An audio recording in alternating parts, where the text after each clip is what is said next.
তো বন্ধুরা, আজকে তোমাদের সাথে শেয়ার করতে চলেছি ম্যাগি নিয়ে এক্সপিরিয়েন্স করা আমার নতুন ধরনের একটি রেসিপি।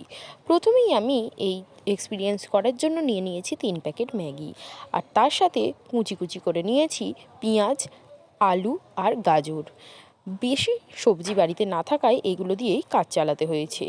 তারপরেই গ্যাসের মধ্যে একটা জায়গা নিয়ে তার মধ্যে পরিমাণ মতো জল দিয়ে ম্যাগিগুলো দিয়ে দিয়েছি সেদ্ধ করতে, আর পরিমাণ মতো দিয়ে দিয়েছি নুন। ম্যাগি অন্যদিকে সেদ্ধ হতে হতে আর এক গ্যাসে আমি বসিয়ে দিয়েছি কড়া।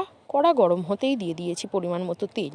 দিয়ে খুব ভালোভাবে তেল গরম হয়ে যাওয়ার পরে দিয়ে দিয়েছি তার মধ্যে কুচনো আলুগুলো দিয়ে দেওয়ার পরে খুব ভালোভাবে নাড়াচাড়া করে নিয়েছি।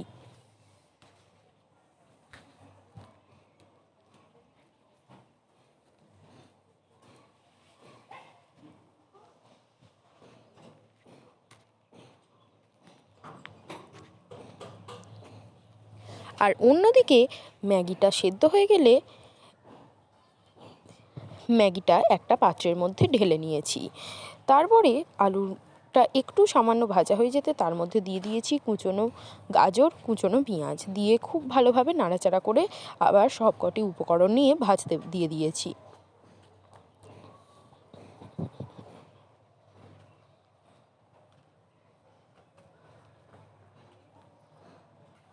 তারপরে ওই ভাজার মধ্যে দিয়ে দিয়েছি সামান্য পরিমাণে রসুন বাটা, অল্প পরিমাণে আদা বাটা। খুব বেশি রসুন আদা বাটা দিলে কিন্তু এর মধ্যে পুরো বিচ্ছিরি মতো একটা গন্ধ ছাড়বে, সেই কারণে খুবই সামান্য পরিমাণে আমি এই বাটাগুলো দিয়েছি।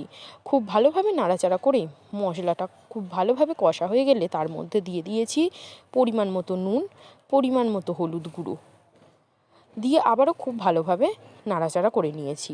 তারপরে খুব ভালোভাবে ভাজা হয়ে যাওয়ার জন্য গ্যাসের আঁচটা একটু আস্তে করে রেখে দিয়েছি। আমি কিন্তু এখানে কোনো রকম ঝাল ব্যবহার করিনি, ঝালটা সম্পূর্ণভাবে অ্যাভয়েডই করেছি। তোমরা যদি ঝাল খেতে চাও অবশ্যই নিজেদের পছন্দ মতো গুঁড়ো লঙ্কা বা কাঁচা লঙ্কা ইউজ করতে পারো।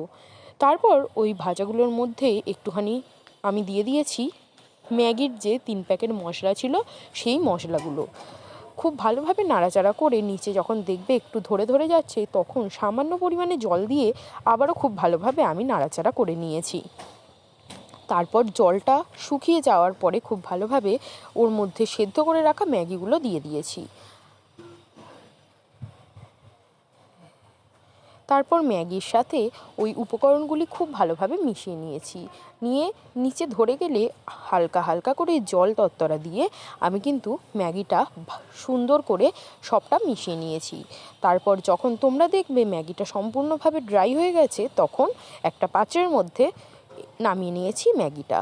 তো এই রকম এক্সপিরিয়েন্স তোমাদের কেমন লাগলো আমাকে জানিও অবশ্যই। তো টাটা।